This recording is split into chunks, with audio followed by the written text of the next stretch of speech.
Welcome to the first ever Sussex County Community College Free Speech Colloquium. My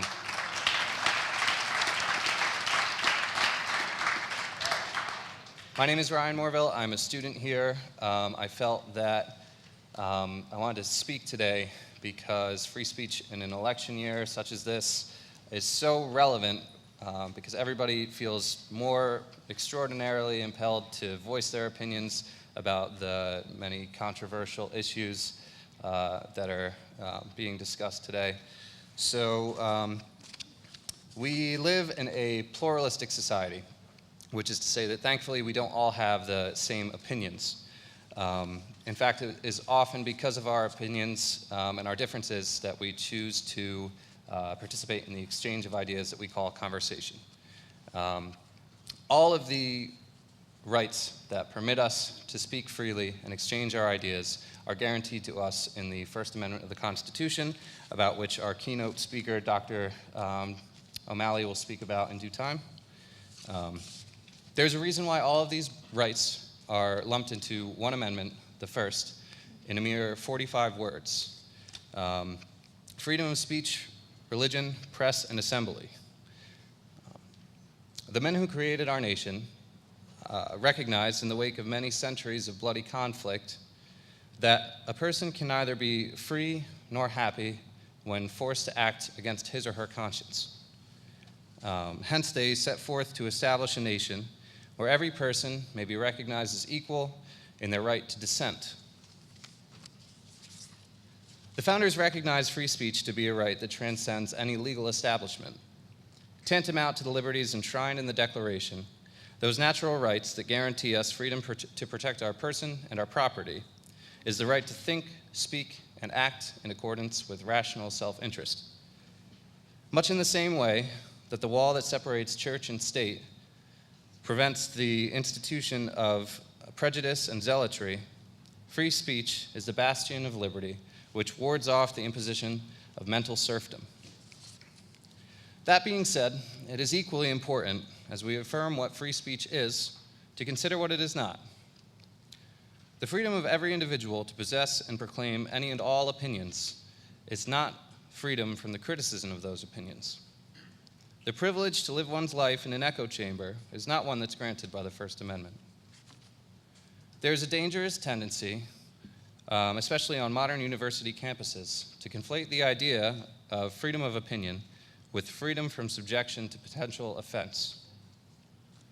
The former is a natural right that signifies mental integrity and individual autonomy, while the latter is nothing more than a puerile fantasy diminutive to the human spirit. Also, although we are equal in the right that we may hold our opinions, that does not imply that all ideas are of equal truth value. It follows that no matter what views an individual should choose to espouse, they must be also prepared to defend them from scrutiny. Not the person expressing the view, but the idea itself must be challenged.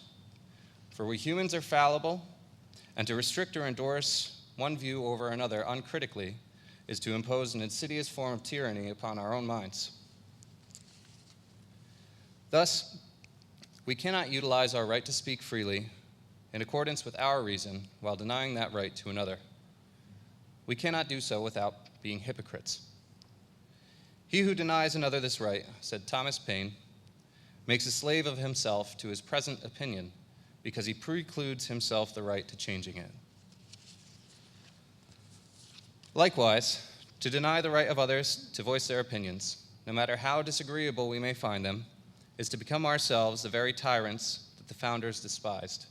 It is to bow to orthodoxy, to admit a degree of insecurity in our own convictions, and to encourage fanaticism and prejudice.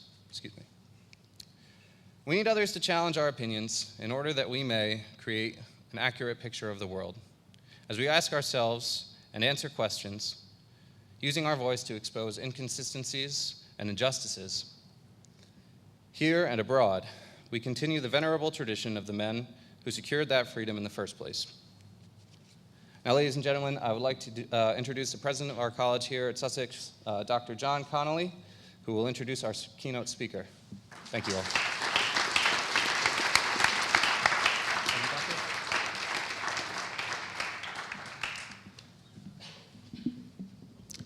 Ryan, I have absolutely nothing more to add to what you just said. We can all go now. That was absolutely astonishing.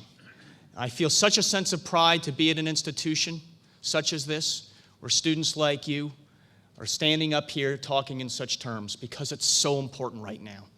We are at a time in this nation's history where free speech is in jeopardy, despite a lot of flag waving in other regards. And it's a problem.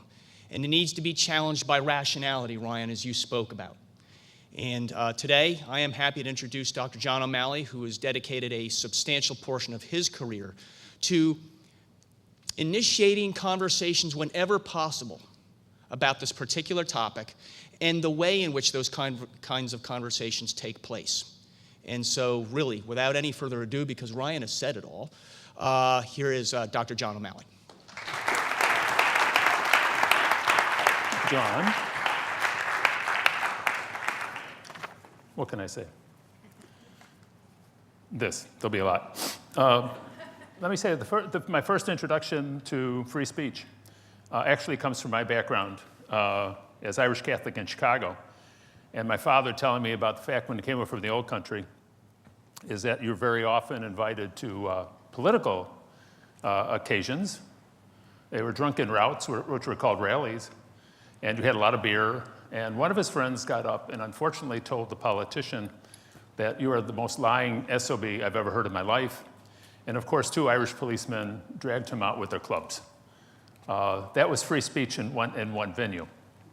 The free speech I'll talk about today is going to be prefaced, before we get to this, by what I'm not going to talk about.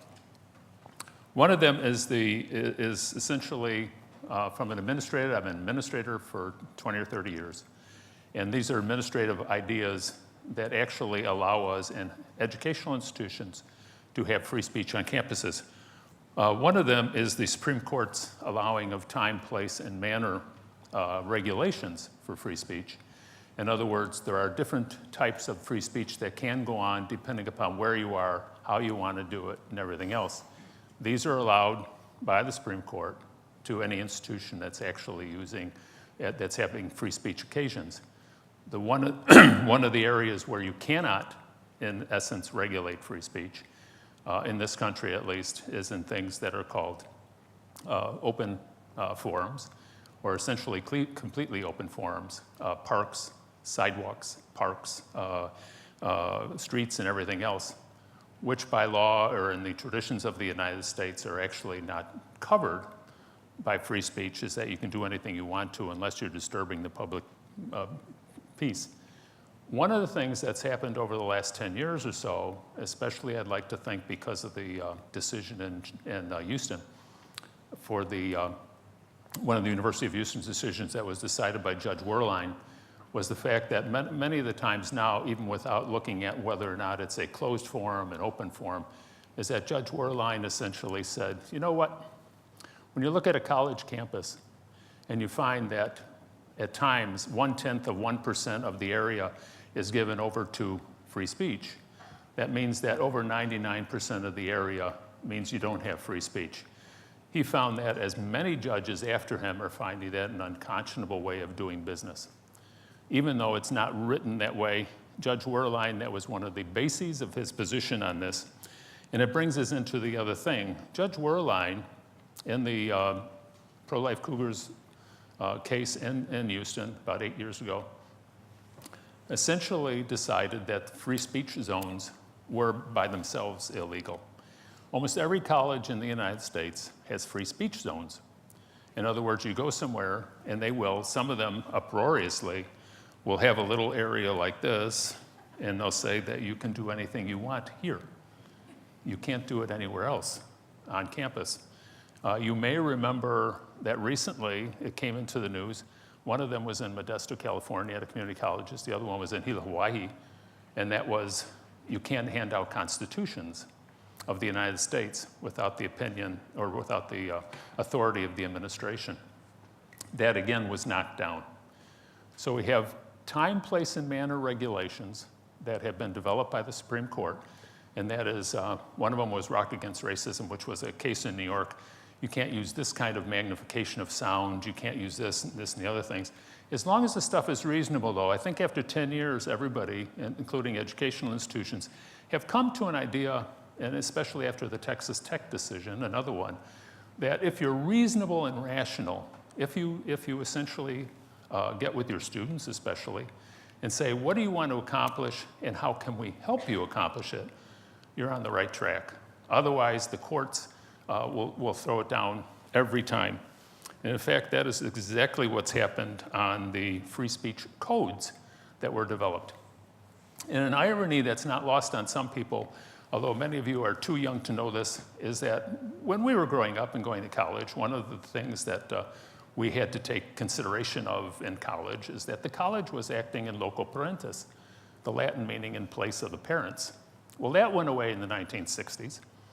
But unfortunately, one of the things that's taken in the 1980s that took hold of maybe the not better angels of many college administrators was the whole idea of speech codes. So they would tell you in so many words that these are the things you may say, these are the things you may not say. You can't talk about this, you can't talk about this. It was uproarious. And can anybody in the audience, and I know some people know about this, so if they know about it, don't answer. How many speech codes have been upheld by the Supreme Court or by federal courts? 0. Is that every one of them has been knocked down when they've gone to court because of the fact, and this is where we may agree or disagree at times, and there'll be a time for questions and answers, is that most of the stuff in the speech codes that involved protecting you as the audience from people who might try to offend you. In today's modern language, if they're doing things like microaggressions, if they're not giving you proper trigger warnings, et cetera. But if they're using anything which in the language most of the time that is harassing or that might cause you emotional upset, et cetera, those things you cannot say. Well, what we have to say about the First Amendment is that there is no exception to the First Amendment, which we'll get to, about certain forms of speech. And one of those is protecting you from listening to other people. That is not an exception to the First Amendment. Although colleges and universities try it again and again and again. But it just doesn't work anymore. So after speech zones and speech codes, and one of the ones I'll give you as an example is a latest one is Doe versus Rector, which was at George Mason University. And it says the court strikes down a university ban on communicating in a manner likely to cause emotional or physical discomfort. There is no First Amendment exception to that. In other words, you can say whatever you want on a campus, period, unless you're doing something which was a distinct threat. And again, we'll get to what kind of speech is not protected. And the interesting thing about the Doe versus Rector decision will actually come out at that time. Let me go into the more formal parts of things, and that's this. And the end of that phrase is, how dare you say this? And the road to free speech goes through the tongue of Richard Barnes and over the body of Thomas Aikenhead. And what happened is that Richard Barnes, and I should use this thing. Richard Barnes complained about Governor Wyatt in Jamestown, which was all through the tongue, had his arms broken, and then was expelled from Jamestown Colony. And the reason I bring up these two cases, and then Thomas Aikenhead, of course, was from Edinburgh. He blasphemed and hanged for it in the last execution for blasphemy in the British Isles. If you like sainthood for people who do things like this, Thomas Aikenhead would be one of them. He profoundly apologized about his blasphemy, but the Kirk in Edinburgh, the Scottish church, wouldn't fall over on this one and essentially hanged him. is that the reason that I put this up here, and then for America, the regnant case would be Mary Dyer, who I think it was in 1660 was the last person killed for blasphemy. And she was a Quaker, and the Quakers were much hated in the 17th century United States. She suffered for that fate. She was allowed to leave the colony. She came back again and said in conscience that she cannot leave in that fashion. And when she came back, they decided to follow the sentence of the court and kill her. But free speech, we haven't defined it, and sometimes if we're Aristotelians, we like to define what actually is going on. And this is what free speech is all about. Even such things as the case of Cohen versus California, which was one of the big cases when I was in undergraduate, because Mr. Cohen out in California had a T-shirt and everything, wore it to school, and it said, "F the draft." And people thought that that was not funny, and they didn't like that form of speech. It was decided to be constitutional speech, protected speech. But free speech, as presented earlier, is guaranteed by the First Amendment, and so I'm only talking about a narrow idea of the First Amendment, to express beliefs and ideas without unwarranted government restriction. And free speech nowadays includes a lot of other things that our founding fathers would never have known about: leafleting, picketing, symbolic acts, wearing armbands, speeches, forums, concerts, motion pictures, stage performances, et cetera, et cetera. There are things that we normally do not think of as free speech, but the expressive thought or the ability of the human being to express themselves has widened and widened since what I believe are the first Amendment cases in about 1947. It's widened enormously. And so now you can practically do whatever you wish to and probably have it covered under free speech, depending upon the time, place, and manner of where you are. You can't do everything you want in every place you want to, but most of the time that's true. Because it should be easy, and it's already been read, so Congress should make no law abridging the freedom of speech.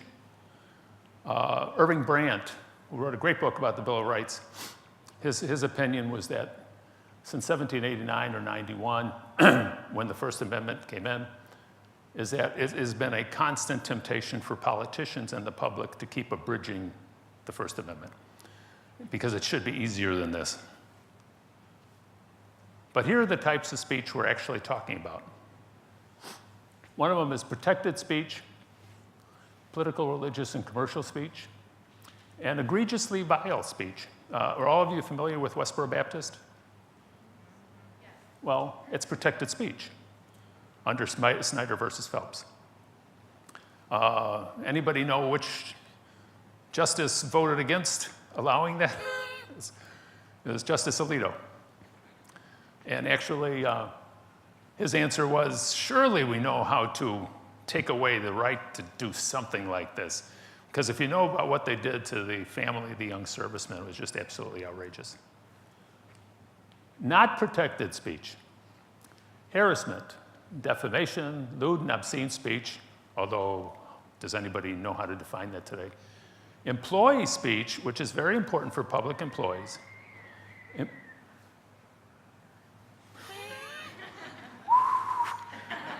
Are the lights going to go out?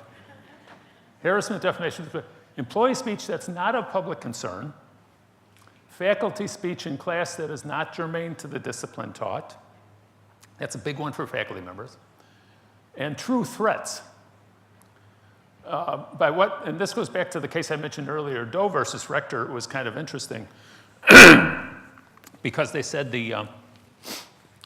there's no real threat here, so we can't convict anybody. And they said, well, sure there was a threat. There was a threat of actually mayhem, killing. And the justices said, yeah, but the person who was actually making the threat was threatening suicide. That's not a real threat. And so they let the case go on. Defamation, child porn, fighting words. Fighting words, for those of you who study these things, was the decision that came up in a Chaplinsky case in 1942.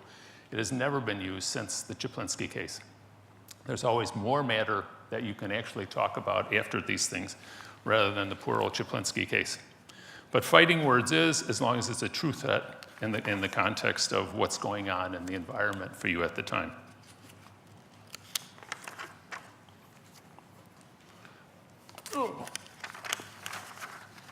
I had to present this one, and it only take 2 seconds, but I have to do it. Does anybody know what this is? This was the lockup of demonstrators at the last Democratic Convention. But the same thing happened at Republican conventions. Under that US code, essentially they take all the demonstrators at the major conventions and put them somewhere else so that no one is upset by the negative things they're saying on their banners. And I think it's terrible, personally, but it's always made on the predicate of safety. And this is exactly what happened for both of those conventions. I don't know what they'll do with the next conventions, but some of them are 4 blocks away or 5 blocks away. And unfortunately, it's not so much this, but the fact that what they're doing is actually almost inviolable under real federal law, and that is you cannot have viewpoint discrimination. In other words, if I'm going to allow someone with a thing that says, I love X, you can't discriminate. You know, if you say, I hate X, well, the I hate X goes here, and the I love X goes in front of the place. And that is what is happening today if you ever get involved that deeply in politics. I'd like to present, I'm more studying a case study to show what's going on. The way that colleges have sometimes helped or hurt freedom of speech. And this is a kind of a natural thing at many colleges, and that is the best thing for us to do is make sure students are silent. That's when things are happy, when you're not thinking at all, or you're thinking, but you shut up. And the first one is Front Range Community College in Colorado. And they had all these college zones and everything else. You had to sign a document that would allow, that had a home harmless agreement in it, so if anything happened, you'd be liable. So it went on and on. That was thrown out. The second one is maybe my favorite, and that's from Indiana University, Purdue University in Indianapolis, and the right to read. There was a young person there, or college student there, who was reading on their break, but it was a book called Notre Dame versus the Klan. And it was a book about how Notre Dame students had actually defeated the KKK in Indiana. Indiana was a hotbed at one time of KKK activity, as was Portland, Oregon, but Indiana was. And so someone came by and said, that really offends me. Someone's reading about the KKK on our campus, and they reported him. And he was admonished not to do this again, and actually fired. And he said, but I was reading about, and there was nothing that was said about it. In other words, someone can, under litigation today, especially when it comes to, which we'll get into a little bit, about sexual harassment, someone can come, look at what you're doing, and essentially say, I'm terribly offended, we're gonna bring this up. And we'll see what happens after that. This one was a good one because of the fact this is another thing that an administrator cannot do, although they do it. In other words, this one said that whatever the person was doing on a given project, I can't allow it because it doesn't instill a good feeling in me. Many of the cases that come before the courts, if you look at them, are about people, are about fighting the sentiments of people more than the law. In other words, there's a lot of people, hopefully not in this part of the country at all, who actually don't like free speech. In fact, silence is their default mode. they dislike it so much. And this really torques me more than maybe anything else. Santa Clara University, but also University of Wisconsin, La Crosse, and others now have bias reporting systems. I grew up in an era when probably the two most prominent books that people were reading on this side were 1984 and Brave New World. And almost everything, especially after the Second World War, was about people reporting their parents, their brothers and sisters, and everything else, but it's very much 1984-ish. I don't like people reporting other people. And that's what these bias kinds of reporting systems are all about. And I don't think that they're very healthy for an institution, especially an institution of higher learning. It's just not a way to grow you up. How about the faculty? Do we have faculty in here? We have some faculty, I know. Why aren't you teaching? No. There's Lernfreiheit and what was the other? Lehrfreiheit. I love these faculty things. One was Doug Giebel, who actually did, which is very unusual, he did a pro se defense of his free speech rights. And he won in the Ninth Circuit Court of Appeals, which is out in California. And he vanquished his former chair. The reason this is funny, if you've worked around administrative business, is that chairs and their faculty sometimes don't like each other much. And that is not here or anywhere else that I know of, but it sometimes happens.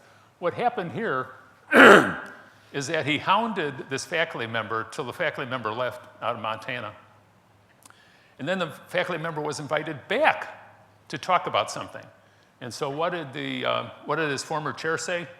I'm not going to allow his posters up on, he took all the posters down.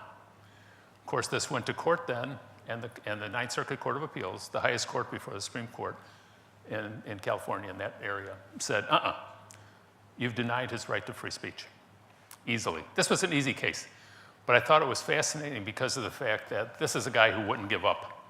In other words, if the chair is going to do that to me, he'll do that to anybody, so he had the guts to keep going on. Whereas in this case was another interesting case for faculty. This is a real inside the beltway kind of thing. Robert Brown was a faculty member in the Third Circuit, which is you, and he determined that the court in that case, the Third Circuit Court of Appeals, determined that Robert Brown is an agent of California University of Pennsylvania. That's a very interesting term because of the fact that what they said, this was a case where Robert Brown was trying to prevent a grade being changed from one of his students. And the court said, Third Circuit says that the institution determines the academic freedom in cases like this, not for the individual faculty member. Robert Brown probably could have proceeded on that, but he decided to give up because it's horrendous to try to go through, especially federal courts, on these things. And he almost won, and I think he fought the good fight for a while, and it takes a long time to do that.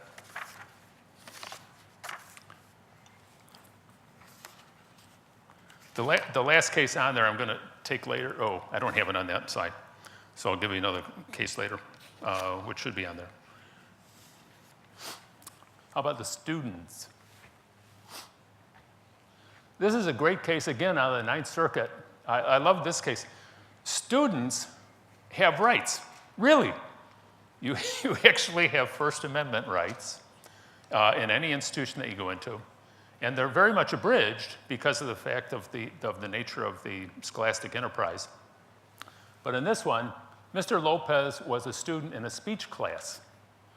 And he was giving a speech about his thoughts about modern life. Mr. Lopez, according to the narrative, was a dedicated Christian. And after he gave his speech, his instructor, Matson, called him a fascist bastard, besides other things, and said, any students, he got madder and madder, said, any students who want to leave now because they hate what this guy said about a whole bunch of things, nobody left, so he did.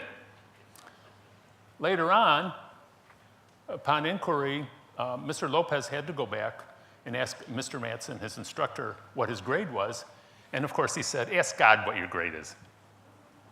That was his response. This was done, this gets very complicated because of the fact this case was actually brought by the student under the sexual harassment guidelines of the institution. And you could say, how the devil can that be sexual harassment? For those of you who have been taught or not taught this, sexual harassment comes in two flavors. One is quid pro quo, and that is, I'm going to give you a favor for what I want, and you'll get a good grade and all this business. And the other one is hostile environment. Mr. Lopez brought that up under the current sexual harassment policy at that school. The judges decided that really it was not used in this case, so it's kind of moot, and they dismissed the case. But the chairman or the dean of the area reprimanded this instructor. The student got an A in the hopes that everybody was going to forget about this. The next one is, again, one of my top 10 favorites, which is the stupidest decision that maybe a 5-4 decision can be. CLS versus Martinez, again, Christian Legal Society loses its appeal against policy and practice at Hastings College. The society must, as all other organizations, in order to receive registered organization status, accept any student as a member, whether friendly or antithetical to a particular group. Another 5-4 decision by the Supreme Court. I could point out somebody, you know, if someone belonged to the United Plutocrats of New York or something, and I said, by the way, you can't just have people joining who are plutocrats. You have to have anybody who wants to join. And of course, your immediate response would be, well, you could have a whole bunch of people joining and destroy our organization. Well, this is what this decision is all about. The justices, in their wisdom, said that, which I think, number one, was wrong, because I don't think they read their own literature. And I think Justice Alito pointed this out. For a long time, this school had never enforced an all-comers policy until this case came about, and they said, my God, look we have a policy that says everybody has to. And of course, the thing that you point out is, how about a Jewish organization? Is that going to let a lot of people in who hate Palestine and hate Jews and all this business? How about a conservative organization? Is that going to allow this? How about a liberal organization? Is that going to allow this? And the answer is yes, because they also said you have to allow it for officers. And so that's standing on the books now. It's I think one of the strangest decisions. This just defies common sense, especially if you have an aggressive group on campus who really wants to destroy another group. This would be the absolute way to do it. It's not like in business you're going to take your corporation away and set up a new corporation tomorrow because of the fact that you want to become a registered organization also for the money that comes with it as a registered student organization. Faculty concern. For faculty who are in here, if there's anything I could ask you to do is someday read this decision in its original, and you say, why? This is not even about faculty, but it really is. Garcetti versus Ceballos. There was a gentleman who was working for the district attorney's office out in California, and essentially he was demoted and everything else because he disobeyed orders about what he was doing for the court. He was actually writing up writs and all this kind of business. And he thought he was exercising a right, which is really outside the context of what he was paid to do and everything else. Well, the courts decided in Garcetti that what he was really doing is, number one, he was doing the work of the district attorney's office, and number two, that being the case, he was under the discipline of the attorney general's office, which was like another case that happened down in Louisiana, which was the Keynote case. In other words, and what does this mean for the faculty? This has been a big deal among faculty leaders throughout the United States because of the fact that faculty are sometimes neither fish nor fowl. They're kind of management, and they're kind of not management. They're kind of this, and they're kind of that. And Garcetti and Mr. Ceballos was in the same situation. He seemed to have produced something which was a very great public concern. It didn't cause a lot of consternation in the office, et cetera, et cetera. And so it should have followed First Amendment course, except for the fact that the court decided to say, no, we're interpreting all his actions as actually actions of the unit. Faculty who have been around in faculty affairs for a long time know how squishy the borderlines are for faculty action. And Garcetti is one of the things. The nice thing about Garcetti, in one sense, is that in the Ninth Circuit Court of Appeals, at least, under the Deemers decision, which is at my alma mater, Washington State University, the federal court, the Ninth Circuit Court again, said that, you know, we don't know if academic freedom should be covered under the First Amendment, but we think in the case of the Deemers decision, which was at Washington State University's Edward R. Murrow Center, that he was producing something of public concern. It really didn't bother the department. He didn't do anything untoward, et cetera, et cetera. We feel that his academic freedom comes under First Amendment protection. So in the Ninth Circuit, at least, faculty are pretty much covered. And there is a reason here. I'll speak for faculty. And faculty administrators, I've always been told that we're natural enemies, but we're not. I have to speak for faculty in this instance.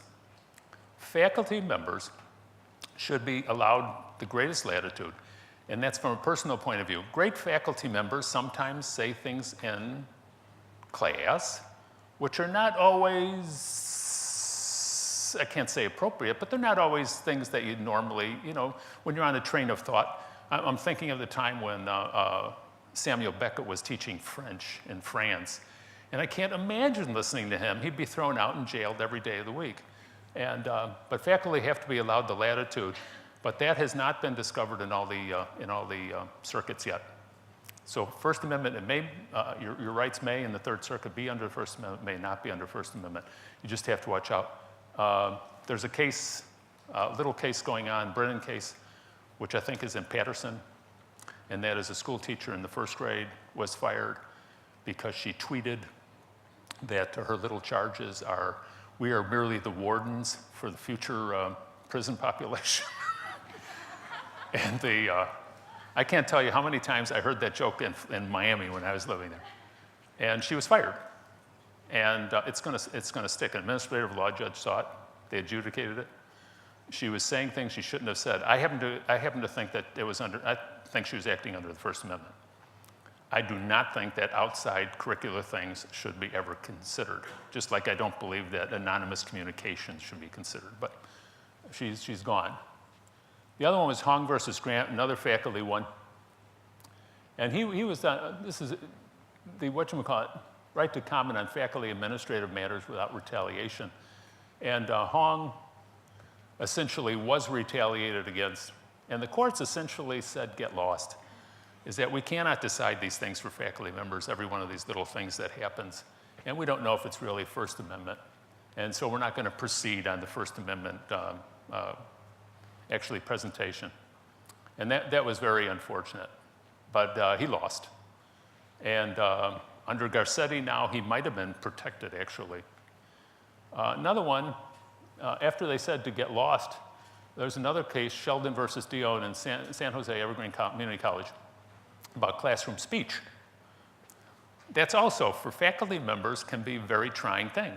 Sometimes you're trying to say things which are explicit, and what you have to do as a faculty member is sculpt your speech to what is actually germane to the topic.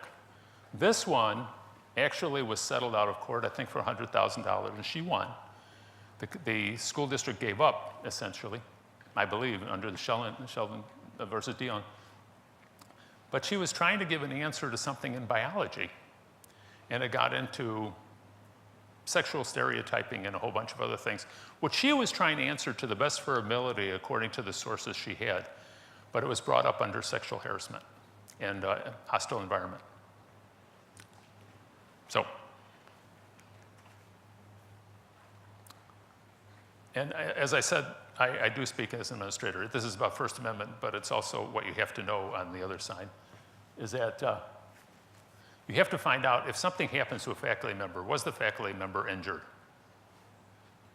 And this is after the First Amendment. Was the utterance that precipitated it an adverse reaction, a matter of public concern? And that's the big deal, because then your utterance comes under the Pickering decision, which again is another one of the big decisions in the history of education.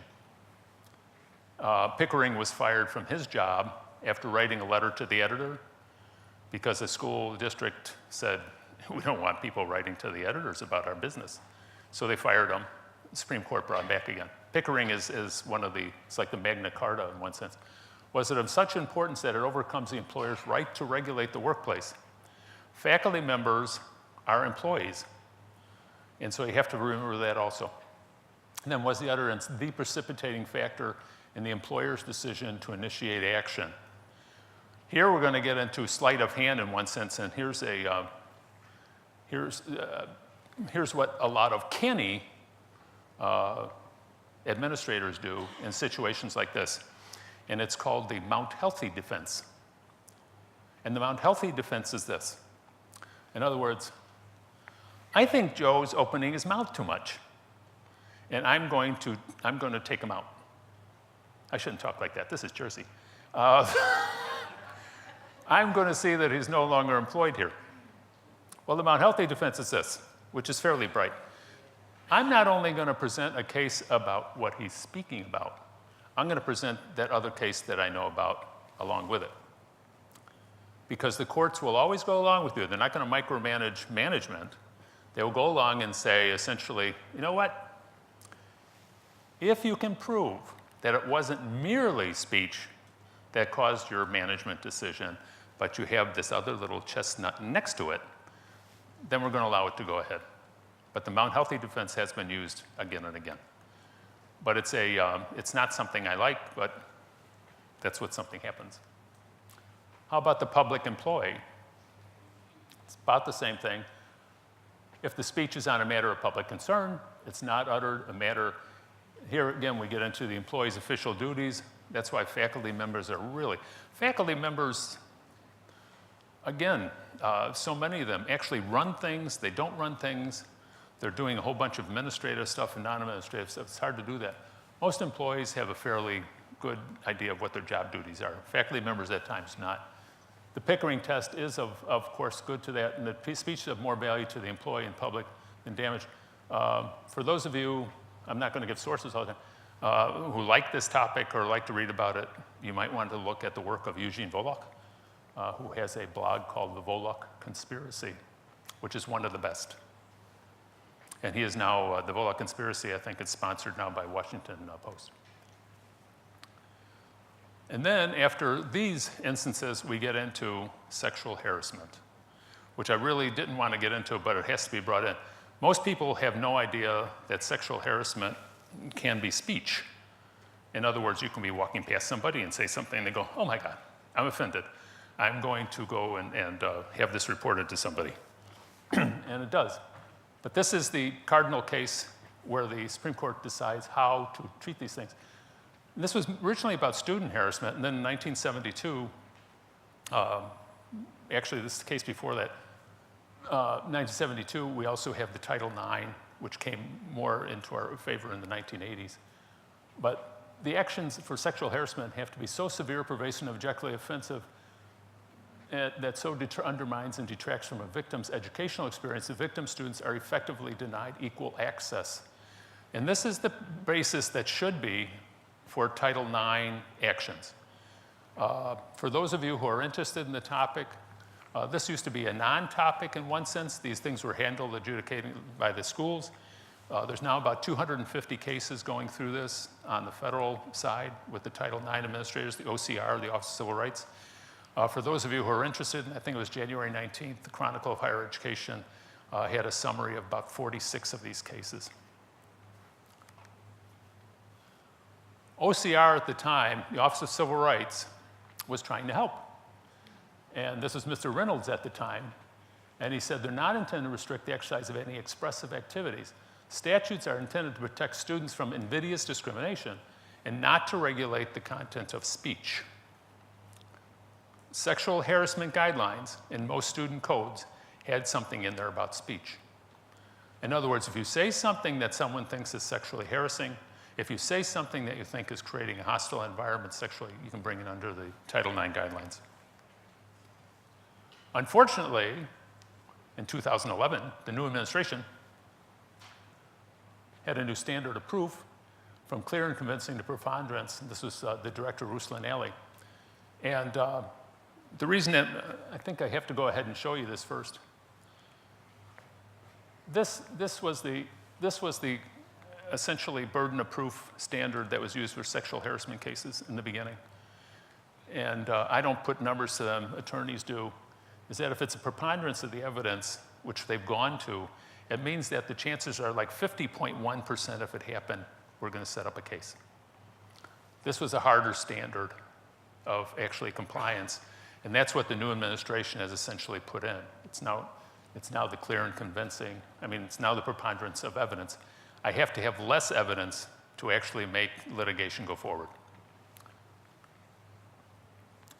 But what has happened is that most of the cases, and I've looked for a whole bunch of them, most of the cases that involve student on student are generally quid pro quo or true sexual harassment cases.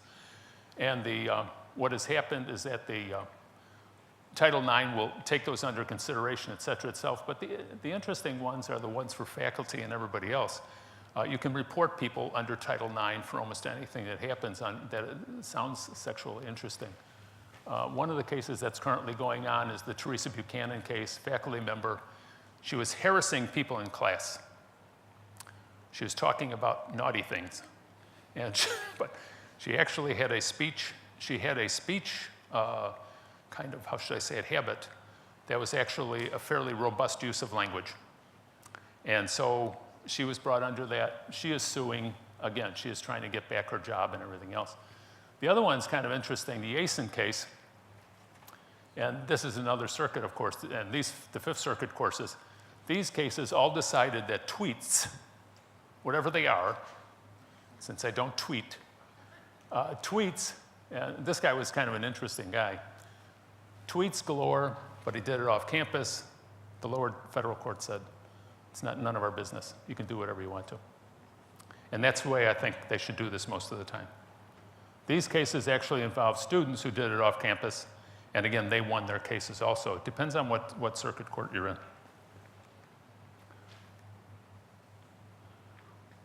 What you can expect if you have a Title IX complaint at your institution, a sexual harassment complaint, is you can bet that you're finally going to have a Title IX coordinator. And this was done by Catherine Mangan of Chronicle.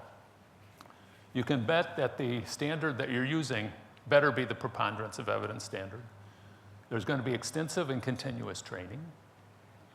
There's going to be clear guidelines about sexual misconduct. There's going to be investigations. Responsible employees are going to be talked to that you better report it. And then there's going to be annual climate surveys.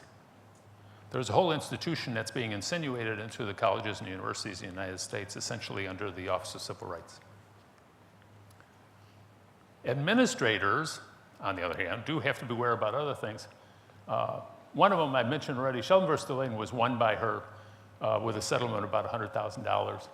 Tarrant County, the administrators, this is where I say to administrators, of any administrators in here, one of the things you don't want to do is get your ego tied up in what you're doing. Because Tarrant County was in Texas, of all places, and they had an empty holster kind of jamboree on campus, which everybody probably had a gun. But they had an empty holster thing to say that we need guns on campus and everything else, and the administrator there said that you can't do this, and they said this is a First Amendment right, and he said no, and fire came in and everything else, and it is a First Amendment right. You can't ban it. The most interesting case is the top one, and that's Barnes versus Zachary at Valdosta State. This went on for about 8 years, and this was kind of like a, I don't know what you'd call it. It's the closest thing to a vendetta I've ever seen, but Mr. Barnes is the student, and Zachary was the president of the institution. And Mr. Zachary was trying to actually build a new parking lot. So that sounds pretty benign. And Mr. Barnes decided to start writing about it on his blog. And Mr. Zachary went nuts. Yeah, I think literally. I mean, the man is crazy. But he was terribly caught up with this thing because this was one of his big projects in life. So they get Mr. Barnes and they throw him off campus and everything else, and there's litigation over whether or not they violated his First Amendment rights. After 8 years, the court said, yep. But that's not the interesting part. The interesting part is this, is that the case was settled for $900,000. But that's not the interesting part. The interesting part is that inside the Beltway kind of thing is that Mr. Zachary did something, and I don't know if there's any lawyers in here, but lawyers would love this. When you go to court as a public official, you are given something called limited immunity. And that's because of the fact that the court says, you're not supposed to know every law in the world. So we're going to give you limited immunity because you acted in good faith. It was shown over and over again that Mr. Zachary, even though his lawyers seemed to be kneeling in front of him, begging him not to do this, had to do it. He had to keep pressing it and pressing it. And the judge said, you know what? You have no immunity, so he's being sued now personally, which rarely, if ever, happens. And I hope the student wins. And this is recent things, as you probably heard about. I don't know if you've heard about it. The Indiana Title IX administrator at University of Indiana Bloomington resigned because he was accused of sexual assault by the incoming president of the American Student Conduct Association, of which he's the outgoing president. So they were having such fun at the convention that she said she was sexually assaulted by the outgoing president. And so he has resigned his job and all that business, but she came out and said, since no one's going to do anything in the organization, she's going to do something. So that'll probably either die or it'll be brought up as a sexual harassment case. You can have action, a faculty member, there's a good case in Illinois, a faculty member who's off on convention can be disciplined by an institution for what they do at that convention. And some faculty members, as I know, we've all gone to conventions and people do things a little bit odd. And you just have to watch that nowadays. Williams College recently set up a program to bring in uncomfortable learning speakers. And the president of Williams College heard about the latest one and said, damn, that's uncomfortable. I'm not gonna do that. And so they disinvited or deplatformed the speaker, which was John Derbyshire, who is kind of a racist and all that business, but that's what the students were actually bringing him in for. This is, again, another leading one. You probably read about Mount St. Mary's College. Mount St. Mary's College, the president of Mount St. Mary's was a hedge fund manager, very wealthy guy, who surprisingly didn't know anything about higher education. He thought that faculty members should shut up, which they don't. And so they spoke, and they fired him. And then there was such a tumult that he brought them back again, and now he resigned. But the interesting thing about this is that many people think that the First Amendment is a thing that is in such plentiful supply that no one's going to care whether or not they in their individual capacity are going to use it or not. But people do care, especially in this case, the faculty members. I'm not going to bring... I wanted to, at this time, kind of break things up, and if anybody wants to ask me a question, this is going to be the second part of this, and we'll try to wind it down a little bit, but I have some other things. But if you actually want to ask any questions about what happened in the past, what's happening now, or in the future, there's a microphone right there. The free speech theories that are most common in life are the marketplace of ideas, which comes from Justice Holmes, and that is you people, the students, should be exposed to as much as possible. You should also be exposed to as much contentious actions as possible so that you can defend yourselves and defend the positions that you hold. Is that there is nothing that's going to help you. No one is going to be at your beck and call. No one is going to help you in the great outside world, which is cold, and indeed today it is. Self-governance. There's nothing like free speech to teach self-governance, which is what this country was based upon. It's also free speech serves as a checks and balances about what actually is going on in the environment, for autonomy, for toleration, and that is we can, as civilized people, actually conduct ourselves so that people do not have to fight each other about these things. There's no reason to make an enemy, but it helps toleration to actually bring out what actually people are thinking about rather than trying to hide it. And then there's a gentleman called Nassim Taleb who's written a book on anti-fragility, which is kind of interesting, is that systems which actually I can't use the word robust, but I'll use it here. Systems which actually are going to last and grow better seem to be like free speech systems. Actually, free speech, the ability to actually respond to people and get into that dyadic union between faculty and staff or faculty, students, and everything else, seem to be those which will last longer and actually are happier for the people involved.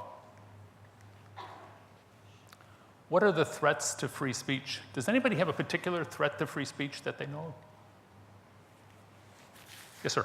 People without a spine. That's actually very, since you know that I'm an Aristotelian, that's actually what Aristotle would say. How do you learn to be courageous? You act courageously. It sounds very difficult, but I agree with you. But it's fear of everything. I'm afraid that I'm going to hear something I'm not going to like. I'm afraid that you're going to say something that is going to disturb my universe. I'm afraid that you're not going to like me as part of your group. There are so many fears that we have, and the only way you get through it is to have a backbone and to get, sir. I really meant people who were offended by everything. There are. But here we go. The famous recent episodes, one of them at Yale, but there's California Riverside, Columbia, and I include the people without spines, of course. Someone said the other day, when you have these things on campuses, where are the adults? And you talk about presidents, vice presidents, and everything else. They hide. Because you want silence. You don't want people talking about things. And especially that young girl who berated Mr. Christakis at Yale and just screamed at him. There's no essentially decency anymore and things like that. But part of it is administrations who actually don't want the controversy. The other thing is ignorance of the First Amendment. Every time there's a survey done, like by the First Amendment Center or anybody else, it always is that Americans, by 40 or 50% of Americans, just hate the First Amendment, hate this Bill of Rights. Do away with that crap like the freedom of religion and everything else. We gotta calm things down here. And ignorance is one of the big things. Dave Bernstein is writing, I think, has just written a book on the ignorance of American population voters. But ignorance is a big deal. The other one is ideology. For those of you who are in philosophy, you've read the work of maybe Kenneth Minogue, who's one of the world's leading experts on ideology. Ideologies are actually those ologies which explain everything. And so what you're talking about, or what we're talking about, is that many of the people that you actually converse with, when they say things like, I have to present Mark Stein's thing. He was talking to somebody one day over a talk show thing, and he said, here's fact number 1, 2, 3, and 4. And the guy on the other end of the phone said, yeah, but that's your opinion. There is no fact anymore, because there's only opinion. And my opinion is just as good as your opinion, and your opinion is mine. There are many of us who don't believe that. But the thing that explains it is ideology. In other words, I have a thing that explains my whole life, and how dare you upset that life? And which is why you should do it. You should upset them, because they'll be healthier and happier. We know that from positive psychology. The heckler's veto is one of my, really, the things I detest. And you've seen that now at universities throughout the United States, either deplatforming people, which means you disinvite them either before they get there or when they get there. Up in Canada, they're having the same. Christina Hoff Sommers, who is an anti-feminist feminist, she's been deplatformed a couple of times recently. But you essentially get up and you say, I'm going to make it impossible for you to speak. And that's what we think of toleration. If that is the nation we are in, I would say we'll go back to Hobbesian kind of philosophy and say we're all slaves. There's no difference. To me, the First Amendment is the borderline between barbarians and non-barbarians. And if we don't have it, give it up. As I used to tell my wife, I'm just going to go up to Ruby Ridge, Idaho with my dog and my gun and go up on the ridge. Fragility. And I love that term that some people were using for the people out in Mizzou and Yale, is that the snowflake totalitarians. And it is like that, is that but they know that, no, there is a website now called demands.org. Have any of you seen that? But demands.org has all the demands that various student groups throughout the United States have made of their institutions. And so you can see the whole litany of everything they want, and maybe someone will give in to some of these things. But fragility is one of the problems with these people. They're fragile, and as we were talking earlier with some of us, many of the 18 to 24-year-olds in the United States, if you want to take some of the latest surveys in that, something like 40 to 50% really think that freedom of speech really shouldn't be allowed that much, especially in higher education. Which I think, if you're a great faculty member, and I mean this by great faculty member, is that it's not a place to be if you don't have freedom of speech. Misperceived harm, they think that someone is going to be hurt. And I actually don't kid about this. If you study positive psychology, like the work of Seligman and everything else, you'll find out that actually contention, and some degree of contention and everything else, as long as it's controlled, is actually healthier for the human being. You can't hide in your house all your life. You can't be by the window looking out, like in a Flannery O'Connor story, looking at your geranium. I mean, you just can't do that. you're going to wither away along with it. Free speech is the waterer of all the dreams that we have. Ignorance per se and neglect of history. They don't know how many people have died for free speech. I mean, it's thousands and hundreds of thousands. And the reason I was brought so emotionally to this is that on the day I was listening to the Ode an der Freude, the Ode to Joy of Beethoven on the day that Charlie Hebdo, the massacre, and it really affected me because of the fact that that's what people who are of that ilk are trying to destroy. They're trying to destroy not only the First Amendment, but joy itself. We're all going to be moribund. How about solutions? And maybe some of you can think of solutions. Robert O'Neill would say the best approach is hortatory. In other words, how do you get students to feel better about this? How do you get students to actually feel that we can actually contend and remain friends? And his, of course, would be must be introduced to the community of scholars and shown what we are to love as members of the academy. And there is something that students should learn. What do I love? We have a common love for something, so now we can argue because we always have the common love for that. The other one, faculty, administrative, I always thought academic freedom must be considered on a par with First Amendment protections and adjudicators subject to, because one of the other great cases, which I haven't mentioned, is Rodriguez versus Maricopa County. In Rodriguez, some faculty members wrote against another faculty member. They had an open forum, which is a technical term. They had an open forum, and it said, you can post anything you want in our email system. And so this guy started posting things. I don't like immigrants. I think white people are better. I think that they have this, and everything. So they got approached by a number of people at Maricopa, the administration did, and they said, why aren't you either firing this guy or taking him off and everything else? And the president and the chancellor of Maricopa said, we think that that's First Amendment. And so these people brought the administration to court in Rodriguez versus Maricopa. And Judge Kaczynski, one of the brightest people in the world, on the Ninth Circuit Court of Appeals, joined by Justice O'Connor, essentially said, you know, First Amendment is maybe the most important thing in academic life, especially as it points to academic freedom. And if you don't have it, close shop. And essentially, they set that at rest and said he was exercising his First Amendment right. Get used to it. Get used to it. I have to, anybody who talks about First Amendment or free speech has to talk about John Stuart Mill. And someday all of you have to read Mill. In other words, you'd be no more justified in silencing that one person than he, if he had the power, would be justified in silencing all mankind. And this is Chris Hitchens, for some of you know, but talking about George Orwell.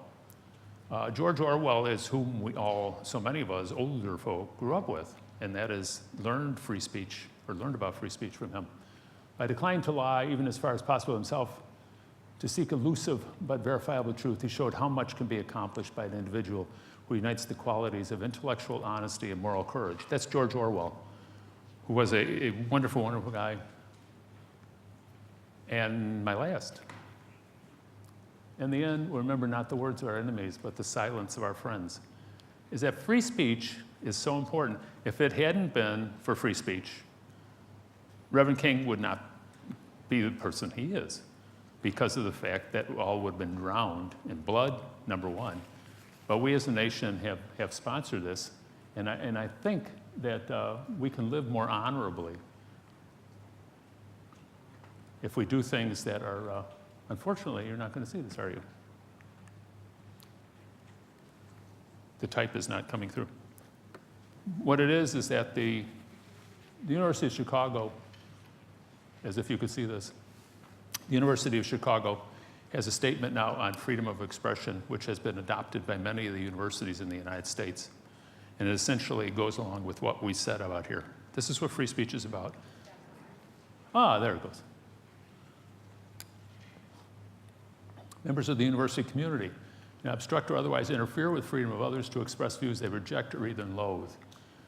And that's what we have to get. But one of the things I didn't present is that there is a special community in a college itself, and that's the faculty-student community. And that has to be very tight. because I think you people are the ones who are going to teach what the value of academic freedom and the First Amendment is. But after all that, I thank you, and if you have any questions, I'd be happy to answer them.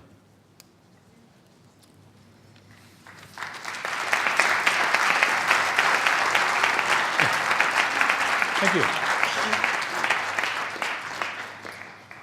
Yes, sir. You're on. My name's Jason Bohm. I'm a student here. So the question I have for you, this is your expertise and not mine, so excuse my ignorance.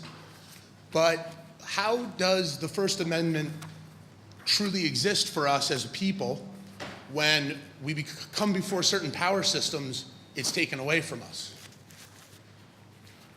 You have to, actually, no one said that, how should I say this, in the matters of life itself, we have to look at exemplars. One of them would be, and this is kind of negative, but it's not, people like Dietrich Bonhoeffer during the Second World War, who was killed for his beliefs.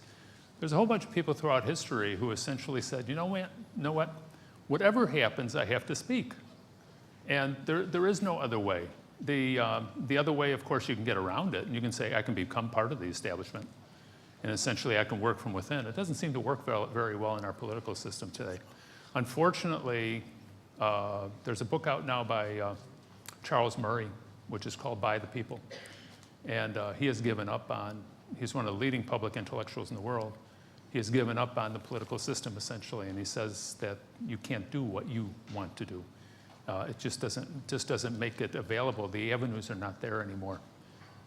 Because we can get into a whole organizational thing about agendas and about pathways to these things. But what you do is what we said in the beginning, though. You have to act courageously. And then if there's nothing else, you can be the hero among your own set rather than everybody else. Thank you, sir. Thank you.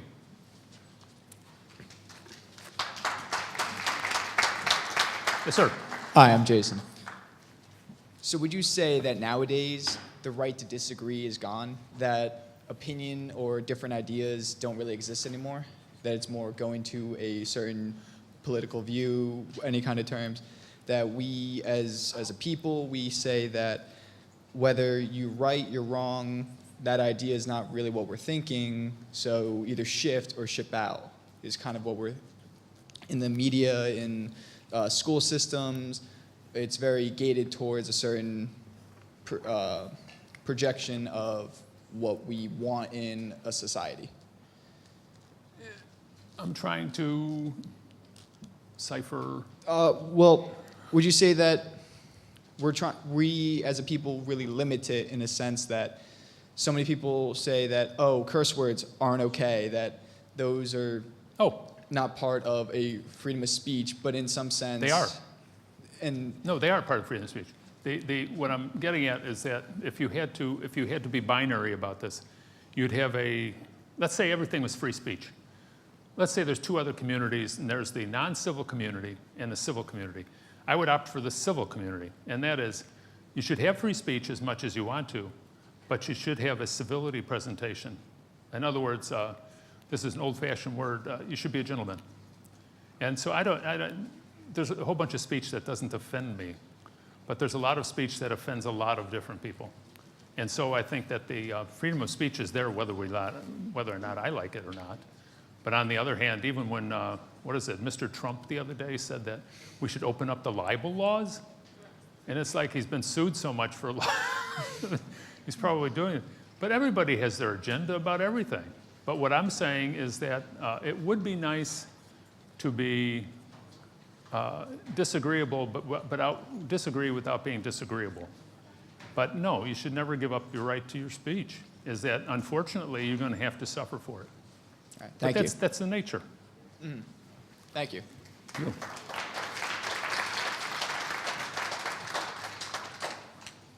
Sir. Hi. Oh, sorry. Hi, my name is John. I just had thought of this during one of the slides about how you would, whether grounds for firing or not over speech is whether or not it causes harm to the institution or to, the organization or to the public. And I remember there was an event that happened in 2015 shortly after the Supreme Court decided that same-sex marriage should be legal. Mm-hmm.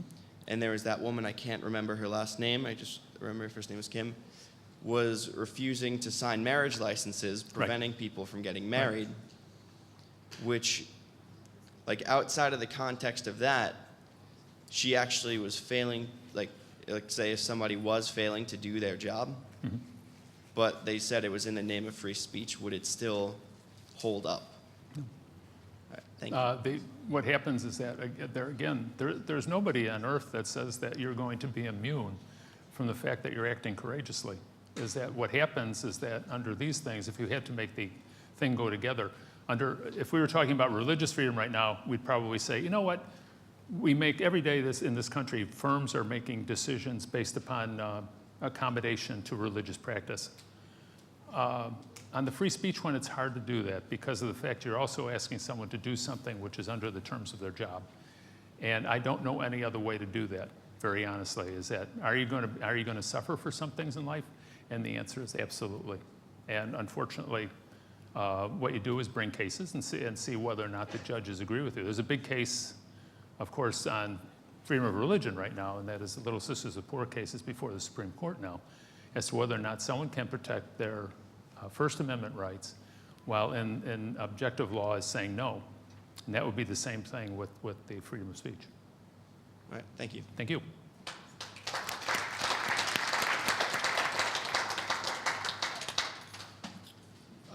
Do you feel that the United States Freedom Act infringes upon our First Amendment rights? Which one? You mean the... Well, the new U.S. Freedom Act, which used to be pretty much the Patriot Act. The Patriot Act. Because now the government can label you a terrorist without having any information to back it up, and they can detain you indefinitely without the option of bail. Do you think that's going to No, my personal society? feeling is that it's against the Constitution.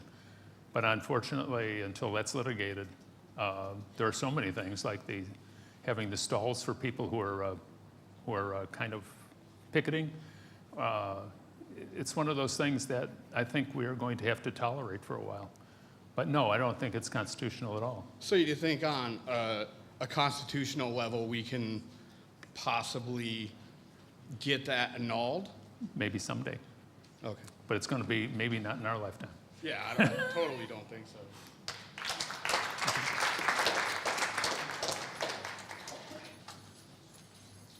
Are we there? No, One more, sorry. no problem. So, listening to your answers, I just wanted some confirmation, and so I could write this down. Are you essentially saying then? Hey, no one's supposed to write down anything. All right, I got a whole bunch of stuff here. God help us know. Are you essentially saying that to really, if you want to implement any real, true, or lasting change, you have to overthrow systems?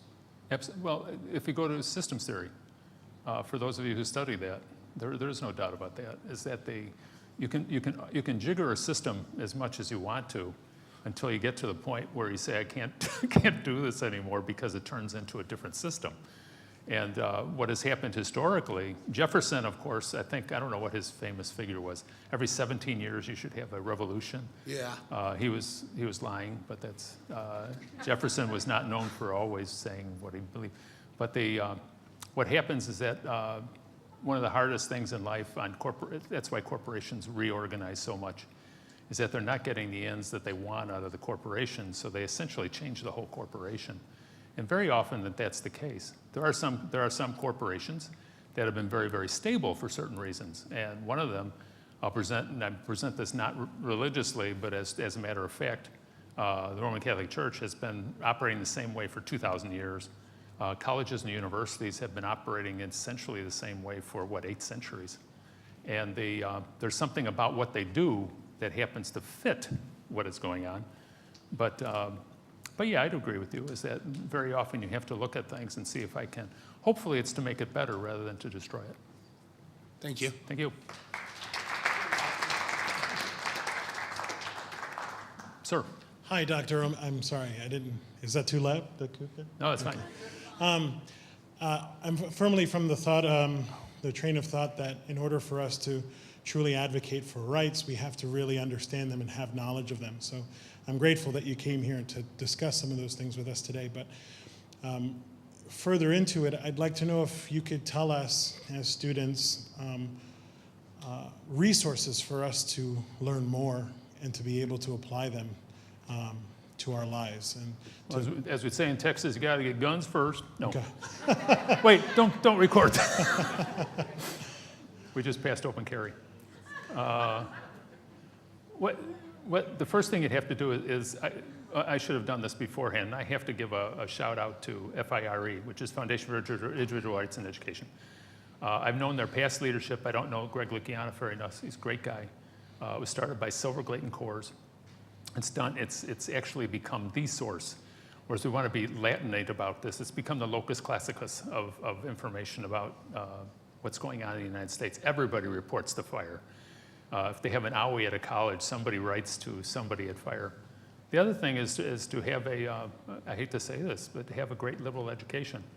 Is that we don't all study the classics anymore, but everybody's talked about this and classically, whether or not you go back to the Greeks and with Socrates and Plato and Aristotle and forward, or in fact, Ronald Rotunda has a great story about that recently, about going back to essentially studying the Greeks, about what made the Greeks great. And Herodotus said that it was actually their freedom, the freedom of the Athenians, especially to speak, is what made them so great. Thucydides said that the freedom of the Athenians, the reason that they beat the Persians was that. And then Aeschylus came along with a great play called The Persians and said just about the same thing. Their freedom, and their freedom to have verbal intercourse with each other, to talk about the things that mattered most to them, to talk about the public policies and everything else, was a freedom that made them strong. They were eventually defeated by Sparta, which was exactly the opposite. But terror can often defeat the good, except for a time. And I think I think the Americans have to become more Athenian, and that is learn the history of these things and how many people died to actually preserve that. And in the country my parents came from, they're celebrating the 100th anniversary this year on Easter of the revolution in Ireland 100 years ago. And many people died for it. But you look at Hungary and France and everybody else, the same thing has happened. For opening your mouth is probably the worst thing that a tyrant wants to see. And so that's what we have to go on. But the classical education is what will lead you to everything. And if there are any books, I would read everything that's coming out today. There's a great book. There's so much going on today intellectually. Robert Putnam, Charles Murray, a whole bunch of people who are writing today. And unfortunately, so much of it is terrible. I mean, they don't look very optimistic about what's going on. I happen to be a universal optimist. Is that eventually the good will win? I don't know if that's true, but I think that's what's true. we'd like to hope so, right? I'd like to hope so. Yeah. But if you ever want, I'll try to, for Dr. Connolly, prepare a little bibliography, and then he'll give it to you. Okay. Thank you very much. Thank you.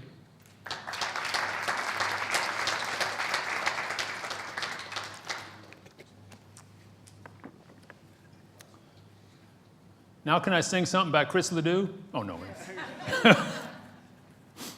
Dr. O'Malley, thank you very much for coming to join us here at Sussex County Community You're College great. and talk with us about this important time of health. You're great. Thank you. All right. Thank you. Thank you.